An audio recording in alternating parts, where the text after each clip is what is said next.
Hello everyone, welcome to PMN Online. In this tutorial, we will learn how to create a calendar in Airtable.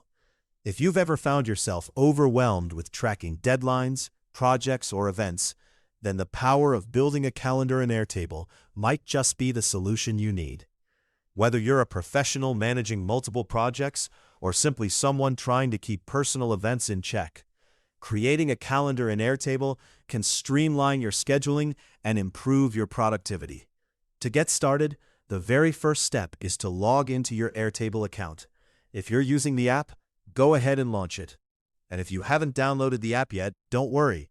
We have another video on our channel, PMN Online, that will guide you through that process, so feel free to check it out. Once you're logged in, navigate to your Workspace. This is where all your projects are housed. Pick a project that you'd like to work on.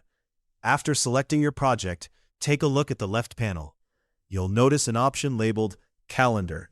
Click on it to proceed. Now, you have the flexibility to customize your calendar. If you want others who have access to the project to edit or view the calendar, you can select the Collaborative option. But if you're aiming to build a personal calendar, simply click on Personal and then hit Create New View.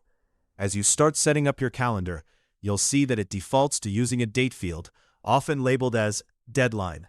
If you click on Grid View, you'll be able to see this deadline.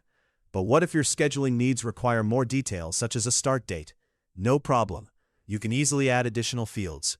For example, to include a start date, create a new field, label it as Start Date, and choose your preferred date format from the drop-down menu. You even have the option to include time by using the slider and selecting the appropriate time zone.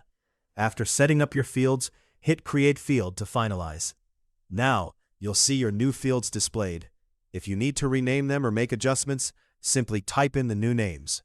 Once you're satisfied, click the Done button to save your changes. Return to your grid view, where both your deadline and start date fields will now be visible. You can move and organize these fields as you see fit.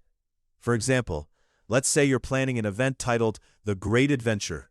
Double-click on the Start Date field and set it to today's date, which we'll say is May 10th. Then set your end date, perhaps June 10th. Return to your calendar, and there you have it. The Great Adventure is scheduled from May 10th to June 10th, clearly displayed in your calendar view. And there you have it. You've successfully learned how to create a calendar in Airtable. Hopefully, you now have a better understanding of how to create a calendar in Airtable. For more step-by-step tutorials and guides, subscribe to PMN Online and never miss an update.